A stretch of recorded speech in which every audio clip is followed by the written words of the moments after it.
phases. You have the supplier identification phase, request for quotation, you're out there getting pricing, you haven't decided which supplier you want to use.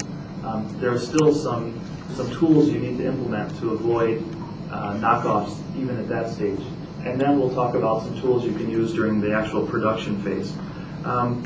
Number one tip that I often give out is it's so simple to register your brand imagery in China, trade names, patents. For a few $1,000s, you can set up and protect your brand name.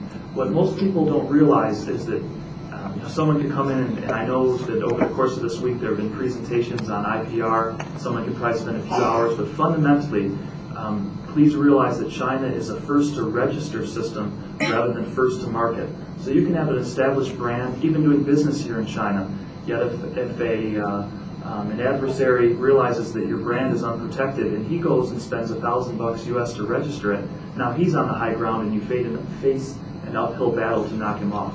So for a small fee, I'd be happy, you can find English-speaking patent attorneys. I'd be happy to point you in the right direction of the ones that I've used in the past. It's a way to get some protection on early on in the supplier identification phase.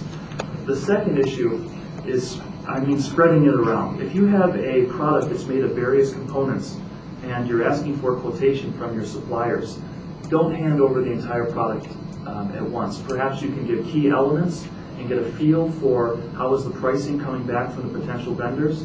That way they don't see the big picture early on. Avoid trading companies. What I mean by this is that trading companies that aren't actually the manufacturer are notorious for taking your product and then fanning it out to additional level of sub-suppliers. So you really have lost control, even at the sampling phase, as to who is seeing your designs, who is looking at your product. It's very dangerous. So if you're going to use an intermediary or a trading company, make sure they have full disclosure of who will actually see your product. The next issue is dealing with non-disclosure, or basically not telling the supplier your buyer's information. In our case, we deal with a lot of products that go into yachts, motorboats.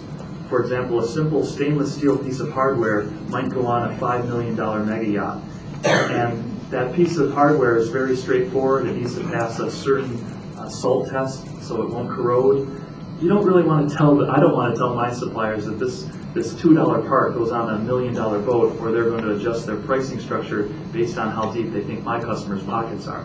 So I usually try to focus on the product and the cost of making that product rather than describing too much about the market or where it will be used. I know it sounds kind of simple, but knowing who you're dealing with before you place a purchase order, even during the supplier identification phase, is critical. It sounds obvious, but you'd be surprised at how many buyers go out there, get quotations, and then when you're ready to place the purchase order, ask to set up a non-disclosure agreement or a non-compete. It's too late. Often by that point, the suppliers have made counter samples. They've asked you a lot of questions about the production methods. So do your research as safely as you can. Narrow it down to a small pool of potential suppliers. Have them all sign a non-compete clause, and then ask them to start making counter samples and quote based on specs. I know of cases where buyers have come to China, spent a month visiting 30, 40 suppliers. By the time they get back to the States, their product has already been on eBay or sold to other people. So it does happen. You'd be surprised at how often if you're not careful up front, someone sees your great idea. Maybe they don't run with it. Maybe they pass it to their cousin. You never know. It happens all over the world, and especially in a marketplace like China, where they have the production methods and a desire to open up foreign markets. So we've talked a little bit about how to protect yourself during the request for quotation phase. Now let's move over to what can you do after you've placed the purchase order. I know there are probably some lawyers in the audience that may not agree with me, but I simply don't put a lot of weight on legal documents in China. I'll go over some of the physical methods I use to control our supply chain.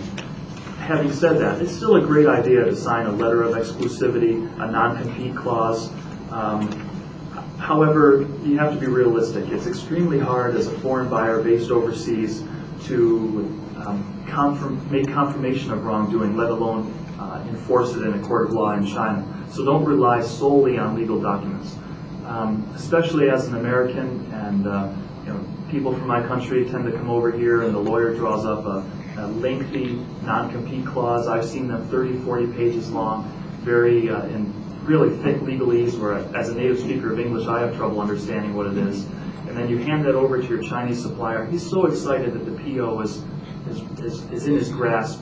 So many times they sign it, and then there's important information in the non-disclosure. People aren't on the same page anymore. It's just a signature rather than an understanding.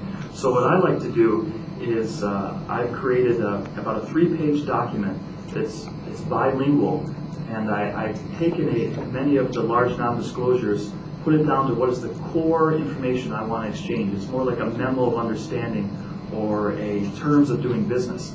And I have it, rather than an English copy and a Chinese copy, 2 pages long. I have English, Chinese, with a space to get a signature or an initial. So I sit down and I take an hour with my suppliers and say, this is why I need a non-compete, non-disclosure. I don't want to come to your factory and find that my sample is in your sample room. Here's why. Let's sign it, so that everyone's on the same page before. And it also probably saves them thousands of dollars in translation fees, so they're happy to go through it point by point. As I mentioned before, I take a more physical approach to controlling the supply chain. What I mean by that is 2 things: owning the tooling and frequent visits. For example, say you're making a simple plastic part. It might only cost a few pennies, but the tooling, the molds to inject the plastic and make that part could cost tens of thousands of dollars. So what I try to do is, day one in the contract, make it clear that I own the tooling. So if I sniff any funny business, I can pull the tooling out on day 2 and take it to some units. So if you have problems in the beginning phase of the initial purchase order, it's their tooling to keep if you have to walk away from the table. So try to own the tooling from day 1. The second issue revolves around build a relationship. Well, frequent visits help do that. What I found, as I mentioned before, the majority of Chinese suppliers are reputable. It's a pleasure to do business with them. But if they just know you as a number or a buyer rather than a person, when that day comes that your competition shows up at their door with a similar product, if they don't know you as a person, it's going to be a little bit harder for them to pass on that opportunity to do something that might allow them to have financial gain, but not necessarily be on the board in terms of non-compete. So, send them pictures of yourself. Let them know about your family. Take them out to dinner as much as you can when you're over here. Bring gifts from home. Build a relationship so that they're going to think twice before they compromise that relationship.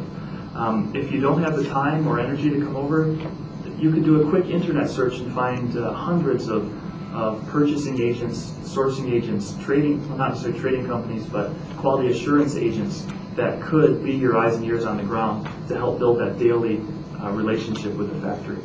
I mentioned before about a document that I've made, a simplified memo of understanding. I've actually, if you give me your business card, I'd be happy to send this to you afterwards so that you can use it in your relationships with your buyers. This letter of engagement has 4 key elements. The first is a statement on changes. What I mean by this, it ties in with my biggest pet peeve and headache in China, is that there's a tendency for suppliers to unilaterally change their supply chain, perhaps buy new equipment or switch out a material supplier. It's their belief that as long as the finished product is delivered to you within the agreed tolerances and specifications, it's okay to change sub-suppliers. I disagree because many of the projects that I deal in are very sensitive for security reasons. So I don't want my suppliers to fan out my product or change their sub-suppliers unilaterally. So I make it a point in this agreement that if there's a chance to save some money and change the supplier, sure, let's do it, but I want to hear about it and approve it first. So this is a way to control the supply chain upstream. It's also a quality issue. If your supplier is changing his suppliers, you have to go through your prototyping all over again. It's a headache. So locking it in and keeping it on the same channel saves a lot of headaches. That was the first issue. The second is I put warranty terms in there.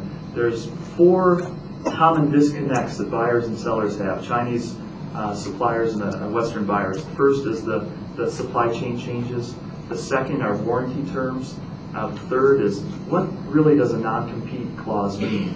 And the fourth area is I call the carrot and the stick, or a mutual benefit statement. I always explain why my non-disclosure is important, my warranty terms, the statement on changes, and then I dangle the carrot at the end saying, hey, let's make money together. If we respect each other, we grow our businesses together, it'll be better for both sides. So I always put a little sugar on it at the end and conclude with a